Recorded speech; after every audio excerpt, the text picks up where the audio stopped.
जय गुरुदेव।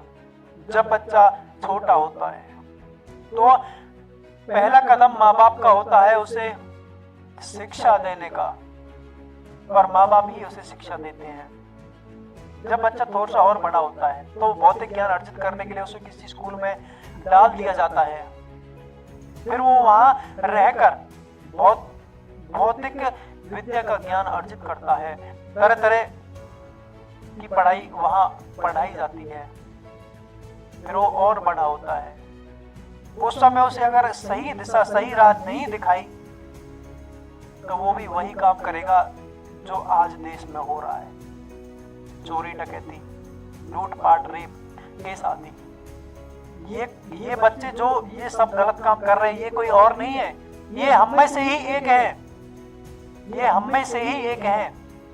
अगर उसी समय बच्चे को आध्यात्मिकता सिखाई जाए, उनको हर माँ बाप आध्यात्मिकता का पाठ पढ़ाए, उसे आत्म बोध किसी संत सम्राट की शरण में रहकर उसे आत्मज्ञान कराए, तो कोई भी बच्चा,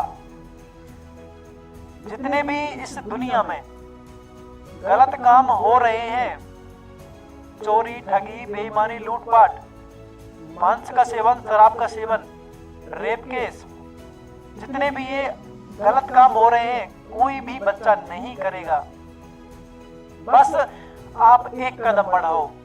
आप अपने बच्चे को पढ़ाते हो तो साथ साथ उन्हें आत्म शिक्षा भी दो, उन्हें आत्मज्ञान भी सिखाओ, उन्हें आध्यात्मिकता भी सिखाओ। एक कदम आप बढ़ाओ, अपने बच्चों पर ध्यान दो। ध्यान देने का मतलब ये नहीं है कि बच्चों को देख लिया क्या करते क्या नहीं करते, गलत काम करते तो उन्हें समझा दे कि बच्चे गलत काम इसको नहीं करना है। ये तो करना ही है। आप बच्चे को कितनी बार समझाओगे? आप अपने बच्चे को ये क्यों नहीं समझा देते कि बच्चा ये काम करने के लिए तू नहीं आया, तेरा उद्देश्य क्या है, तू किस लिए आया है, तुझे क्या करना है। आप उसको वास्तविकता बताइए।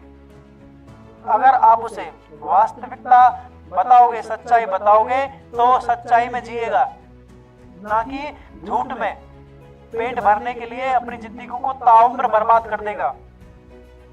लेकिन एक कदम आपको बढ़ाना है।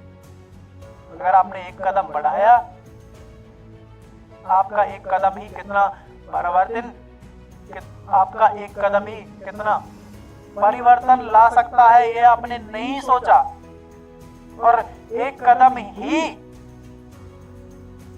देश को सुधार सकता है और एक कदम ही देश को बिगाड़ सकता है। लेकिन पहला कदम हर माँ बाप को अपने बच्चे के लिए आध्यात्मिकता का ज्ञान सिखाने के लिए बढ़ाना है। हाथ जोड़ के गुजारिश है आपसे, ताकि देश में कभी चोरी नहीं हो, डकैती नहीं हो, लूटपाट, रेप केस, मार आदि नहीं हो। हर बच्चा आध्यात्मिकता सीखकर विद्वान बने और अपनी जिंदगी को प्रकाशित करे और दूसरों की जिंदगी को भी प्रकाशित करे। आध्यात्मिकता सिखाना जरूरी है। अगर आपने ये सब बातें उनको नहीं बताई कि तेरा उद्देश्य क्या है, तू कौन है, कहां से आया है, तो संभव है देश में यही काम होते रहेंगे। और संभव है ज्यादातर बच्चा अपने माँ बाप को घर से बाहर निकाल देते हैं, पीटते हैं, मारते हैं, इसलिए सिर्फ ज्ञान नहीं है, नॉलेज नहीं है। जो ये वृद्धाश्रम खुले हैं इसीलिए तो खुले हैं क्योंकि बच्चे को नॉलेज नहीं है। वो इस सांसारिक कामों में उलझ कर इतना उलझ जाता है कि उसे पता ही नहीं चलता कि मुझे क्या करना है, मेरे लिए उचित क्या है, अनुचित क्या है। मुझे अपने माँ बाप को, जिन्होंने मुझे जन्म दिया, पाला पोसा बड़ा किया, जिन्होंने मुझे इस लायक बनाया, आज मैं उन्हीं को घर से बाहर निकाल रहा हूं। अगर इन बातों का उसको ज्ञान कराना है तो पहला कदम आप बढ़ाइए, बच्चे को आध्यात्मिक ज्ञान के लिए प्रेरित कीजिए और उसको बिठाकर अपने पास सिखाइए। अगर आपके पास वो ज्ञान नहीं है तो किसी संत समर्थ के सत्संग में उन्हें लेकर जाओ, उन्हें ले जाइए और वहां ज्ञान दीजिए। सिखाना जरूर है। एक बार आपके पास पढ़ाई के लिए पैसे नहीं है तो चलेगा, कोई दिक्कत नहीं है, लेकिन अगर आपने आध्यात्मिकता आत्मविज्ञान के बारे में उसको नहीं बताया तो ये कतई बर्दाश्त नहीं है। जय गुरुदेव।